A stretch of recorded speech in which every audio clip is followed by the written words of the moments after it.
সেমাই রান্না করতে যে এত পরিমাণ মিষ্টি দিয়েছি আমি, মানে এত পরিমাণে মিষ্টি হয়ে গেছে যে মিষ্টির খাইতে পারি নাই।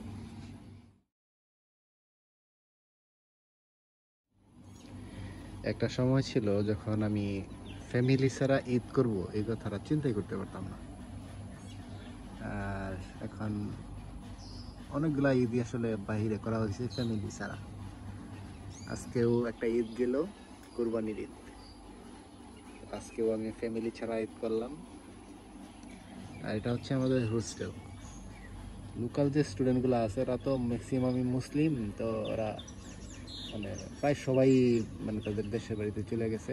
কিছু সংখ্যক স্টুডেন্ট যাইতে পারে নাই, যারা অনেক দূরের ওরা যেতে পারেনি, কারণ মালয়েশিয়াতে ছুটি একবারে কম, শুধুমাত্র একদিন ছুটি ঈদের মধ্যে, শুধুমাত্র একদিন ছুটি। আর ইন্টারন্যাশনালরা তো অনেকেই যেতে পারে নাই, সবাই আছে ধরতে গেলে। আর এই জায়গায় যারা ইন্টারন্যাশনাল স্টুডেন্ট এরা আসলে তেমন একটা আন্তরিক না, ওদের কালচার আসলে মনে হয় ভিন্ন, বাংলাদেশের মতো না যে বাংলাদেশে সবাই একসাথে গল্প গুজব করে সবাই সময় কাটায় একসাথে, এরকম না। তো আজকে আমি ঘুম থেকে উঠছি 5টার সময় ঘুম থেকে ওইটা একটু সেমাই রান্না করছিলাম, যদিও ফার্স্ট টাইম।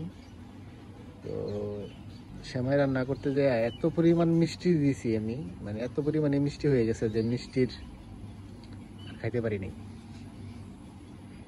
অল্প একটু খাইছি, তারপরে দেখলাম যে প্রচুর মিষ্টি হয়ে গেছে, তারপর আর খেতে পারি নাই। তারপরে আমাদের এখানে মাঠ ছিল 8:30টায়, মাঠ তো না আর কি, আমাদের মসজিদে নামাজ পড়ে। ও আবার আরেকটা জিনিস ছিল, সেটা হচ্ছে বাংলাদেশের খেলা ছিল নেপালের সাথে, খেলা দেখতেছিলাম। খেলা দেখা প্রথম বাংলাদেশের ইনিংস দেখে একটু খারাপই লাগলো, যে মাত্র 106 রানে অল আউট বাংলাদেশ। তারপরে যখন বোলিং দেখলাম যে না আসলেই মানে পিচটা অনেক টাইট ছিল, অনেক কঠিন ছিল রান করা।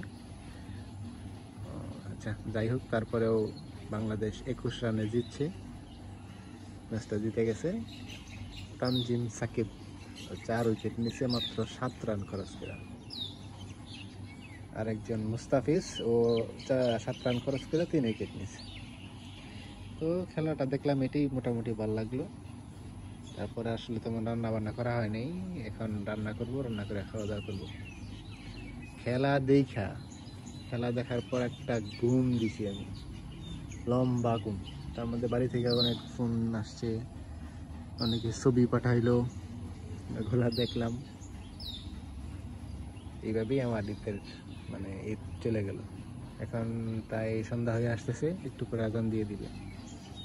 তো আরও একটা ঈদ চলে গেল ফ্যামিলি ছাড়া, বন্ধু বান্ধব ছাড়া।